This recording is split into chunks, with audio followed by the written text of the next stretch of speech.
I started playing Stardew Valley all the way back in middle school, which I think was a very awkward time for everyone.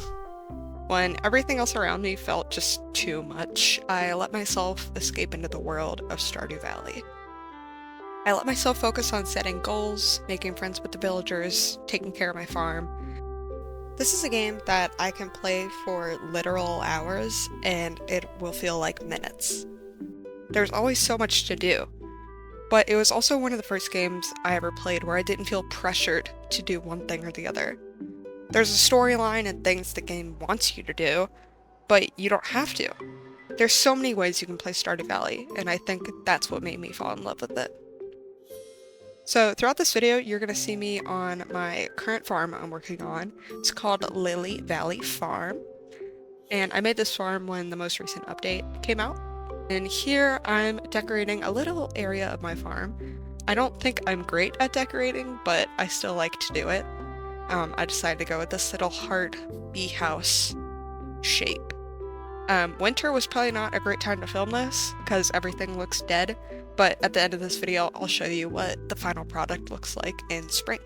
One big aspect to Stardew is making friends with the villagers. There's over 40 different characters you can talk to every day, give gifts to, learn all their backstories, and just become friends with them. 12 of those characters are also romanceable. These characters have a lot more cutscenes and deeper storylines.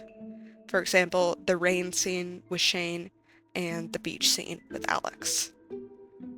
My favorite characters are probably Sebastian, Sam, Alex, Leah, Evelyn, Linus, and Leo. If you play Stardew, please let me know your favorite characters because I would love to talk about them all day. So in this current farm, I married Alex. I just think he's real sweet, and he's a jock. And I don't know what that says about me, but I don't care. When someone asks me why I have so many hours in Stardew, it's like 600, by the way, but don't tell anyone. I tell them that I like to see the big number go bigger. If you look at this farm I have currently, at the time of filming this, I have like 1.5 million. But as I'm recording this, I have almost 2 million. I just like setting little goals for myself and working towards them consistently, and then seeing the final product come to be. Like right now, I'm saving 2 million to get the return scepter, and after that, I'll start working towards another goal. There's a system of perfection in the game, which is basically just completing every single aspect of the game. It consists of catching every fish, harvesting every crop, cooking all the recipes, so on and so on. This is pretty much always the larger goal I work towards when I play. It's really lofty and it seems really far-fetched, but it is realistic, and that's what keeps bringing me back. There's also two sort of different routes you can take with the main game.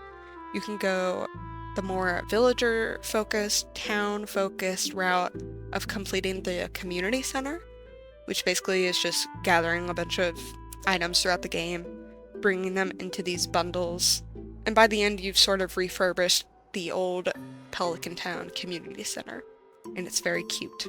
But you can also go what we call the Joja Mart route, which is basically just making capitalism win in Stardew Valley.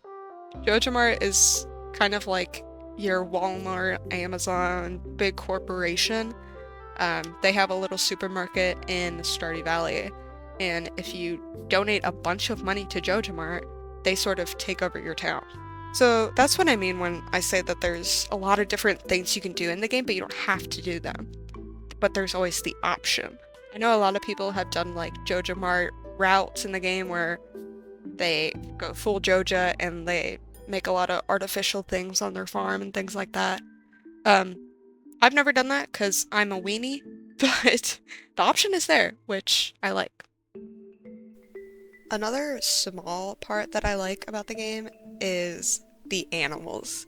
There are so many animals in this game, and the developer seems to keep adding more, which I'm definitely not complaining about. I am by all means an animal person. I've loved animals ever since I was a kid. A lot of my favorite games also tend to have an animal aspect to them, which I think is interesting. Not only are a lot of the animals really helpful for your farm, but I mean, they're just adorable.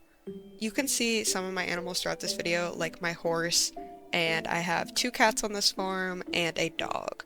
And in the most recent update, we're allowed to have multiple cats and dogs. You used to only be able to have one that you would pick at the very beginning. So the fact that we can have multiple pets now is just incredible, because I need all of them. I don't show it in this video, but I have 1 coop and 2 barns on my farm. I have a lot of chickens, I have 2 ducks, I have a rabbit, I have 3 dinosaurs, which yes, it's a thing. Don't ask me why. And then in my barns I have 4 cows, 2 goats, a sheep, and then I believe 6 pigs. And I love taking care of the animals. It is so fun. I don't know. I just love it. So this is the final product of the area right now in spring. I'm sure over time I'll keep adding to this. That's kind of how I like to play. I like to just start off little areas, make things look nice, and kind of add to them as I go. But I hope you liked watching me poorly decorate. Let me know if you want to see me do more of this. I'd love to keep working at this farm and making it look pretty. And maybe I'll do more gameplay videos further down the line. But yeah, thanks for watching.